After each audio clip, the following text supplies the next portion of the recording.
Happy teachers day. अक्सर बच्चों से, स्टूडेंट से यही सुनने को मिलता है कि याद, मेहनत तो बहुत करते हैं लेकिन याद होता नहीं है। तो इनका सबसे बड़ा कारण है, मैं आपको बताऊंगा और उसको कुछ ट्रिक बताऊंगा जिनको आप अपनाकर इस जो सिचुएशन है, जो याद नहीं होता, उससे आप बाहर निकल सकते हैं। तो ये कहानी से शुरू होता है। एक राजा रहता है, पुराने ज़माने की बात है। राजा अपने राज्य में 2 पक्षी पाल के रखे रहते हैं और उन 2 पक्षी पालने के लिए 4 नौकर रखे रहते हैं जो उनका पालन पोषण करते हैं और बचपन से पाले रहते हैं। दोनों को सेम खाना, सेम रहन सहन उनका रहता है। फिर एक डाल पे ऐसा होता है कि वो बैठे रहते हैं, लेकिन एक चिड़िया जो रहता है, जो फर्स्ट वाला पहला चिड़िया, वो उड़ के जाता है, सुबह जाता है और शाम को आता है। डेली का उसका रूटीन रहता है।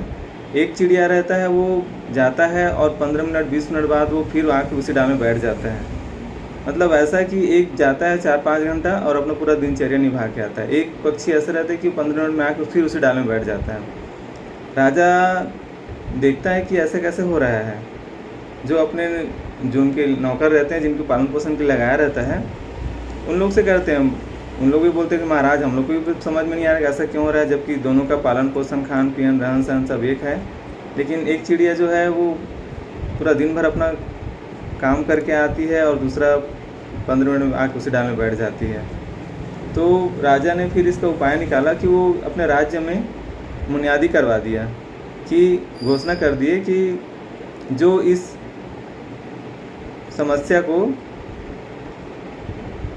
ठीक कर देगा उनको मैं 1000 दिनार दूंगा। ऐसा करके वो घोषणा कर देता है। बहुत सब लोग आते हैं उनके राज्य से और अपना अपना उपाय करके जाते हैं, लेकिन कोई उसको ठीक नहीं कर पाता। चिड़िया का वही रोज़ का रहता है। फिर अचानक एक दिन ऐसा होता है कि एक बुजुर्ग आता है और वो समस्या को हल कर देता है। समस्या को हल करने पर राजा देखता है कि जाके वो उसका निरीक्षण करता है, देखता है तो वाकई में ठीक हो गया है कि दोनों पक्षी जाते हैं शाम को और सुबह, शाम को जाते हैं, शाम को वापस आ जाते हैं, है। सुबह जाते हैं और शाम को वापस हो जाते हैं। तो ऐसा लगा कि शायद हो सकता है एक दिन ऐसा हुआ, फिर दूसरे दिन भी देखते हैं। तो ऐसा 1-2 दिन देखने के बाद उनको लगता है कि हाँ, अब अपना दिनचर्या में आ जाता है। तो इसका ये हुआ कि फिर ऐसा क्या हुआ, उसको बुजुर्गों को बुलाया उनके राज्य में और उनको जो घोषणा किए थे इनाम उनको दिए और पूछा कि ऐसा क्या किया आपने कि ये चिड़िया अपने सेम रूटीन में आ गया। तो वो क्या किया था, उस बुजुर्ग ने जिस डाल पे वो चिड़िया बैठती थी उस डाल को ही काट दिया था। इसका मतलब समझे? इसका मतलब ये कि आप जो स्टूडेंट हैं, जो आप बोल रहे हैं कि मेहनत करते हैं, सफलता नहीं मिलती, परसेंटेज नहीं बढ़ रहा है, याद नहीं होता, इसका कारण है आप कंफर्ट जोन में हैं। आप अपने कंफर्ट जोन से बाहर ही नहीं निकल पा रहे हैं। आपके साथ यही हो रहा है। आपका मन, आप खुद अपने आप को तकलीफ़ देना नहीं चाहते। आपको जो आराम की जो अवस्था है, आप उसी में रहना चाहते हो। तो आपको इस जोन से, कंफर्ट जोन से, आपकी जो सर्कल है उस सर्कल से आपको बाहर निकलना पड़ेगा, तभी आप इसमें सक्सेस पा सकते हैं। तो ये इसका कारण है। 4 कारण इसका है जिनके कारण आप ऐसा कर रहे हैं। पहला है फियर ऑफ अननोन, अनजान। आप डर हैं, आपको डर है अंदर से। आप डर रहे हैं कि जैसे होता है कि आप किसी इंसान से अचानक से मिलेंगे तो आपको लगेगा कि मैं उससे कैसे बात करूं। कुछ घटना होता है तो उसका आप हेल्प करने से डर जाते हैं कि मैं कैसे जाऊं, मैं तो अनजान हूं या उसको जानता नहीं, क्यों करूं। तो आपको एक डर लगा रहता है इस चीज़ से।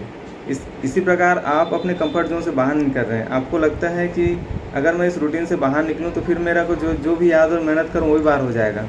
तो इस डर से आपको दूर होना पड़ेगा। सेकेंड है फियर ऑफ फेलर। आप डरते हैं किसी इंसान से बात करने में। इंसान से बात करने में मतलब कि टीचर से आप लोग बात नहीं कर पाते। आप उनसे बार बार पूछते नहीं हैं। आपको एक अपने आदत में लाना होगा। आपको जब तक समझ में नहीं आ रहा है आप टीचर से पूछिए, तभी आप उनको टीचर आपके प्रॉब्लम को सॉल्व कर पाएंगे। आप समझ नहीं आता, आप समझ आता है करके आप रुक जाते हैं। तो आपको उससे घबराना नहीं है, आपको बाहर निकलना है उससे। तीसरा है फियर ऑफ चैलेंज। आप चैलेंज लेने से घबराते हैं। कहा गया है कि आप किसी भी फील्ड में हो आपको रिस्क लेना पड़ेगा ही। जब तक आप रिस्क नहीं लोगे आप आगे नहीं बढ़ोगे।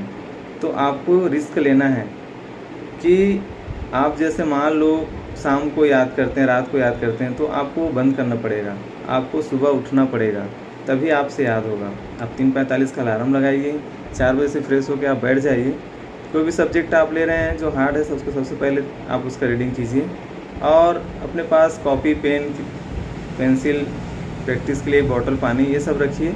और आप जो भी याद कर रहे हैं उसको आप प्रैक्टिस करिए बार बार 3-4 बार आप मन में प्रैक्टिस कीजिए। फिर एक बार आँख बंद करके कीजिए, फिर उसके बाद आप उसको लिख के याद कीजिए। इससे क्या होगा, आपका प्रैक्टिस भी बढ़ेगा, आपका याददाश्त आपका बढ़ेगा और आपको याद भी होगा। तो आप चैलेंज से घबरा रहे हैं, आप जैसे आप टारगेट बना के रखे हैं कि मेरे को 60-70%, आप 99% टारगेट बना के रखिए कि मेरे को इस साल मेरे को 99% लाना है। ऐसा चैलेंज अपने माइंड को दीजिए आप। फोर्थ है फियर ऑफ डिस्टेंस। आप किसी भी चीज़ को आप दूरी बना के रखे हैं। आपको लगता है कि ये मेरे जोन से बाहर है, मैं इसके दायरे से, मैं इसको हासिल नहीं कर सकता। ऐसा कुछ नहीं है, दुनिया में ऐसा कोई भी चीज़ नहीं है जो इंसान हासिल नहीं कर सकता। बस एक दृढ़ संकल्प होना चाहिए। आपको लगता है कि आप ज़्यादातर सेकंड डिवीज़न आए हैं, 60% से कम है आपका, तो आपको लगता है कि नहीं ये मैं इसको हासिल नहीं करी, मेरे लायक नहीं है, मैं आप 80% 90% में नहीं ला सकता।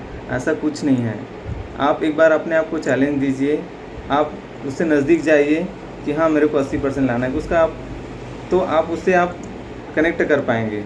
और बेबी टिप्स उठाइए, बेबी स्टेप उठाइए। बेबी स्टेप उठाने का मतलब है कि आप छोटे छोटे स्टेप उठाइए कि मेरे को नहीं, आप 1 महीने से ये चैलेंज लीजिए कि आपका अगर मान लो 50% आ रहा है तो नहीं, मेरे को इस बार 60% लाना है। फिर 1-2 महीने बाद आप तैयारी कीजिए पढ़ाई का, फिर उसके बाद आप 70% का आप माइंड में लाइए, फिर 1-2 महीने बाद 80% और फिर 90%। ऐसा करके आप एक टारगेट बनाइए और आप उसे मेहनत कीजिए, तो 100% आपको सक्सेस मिलेगा ही।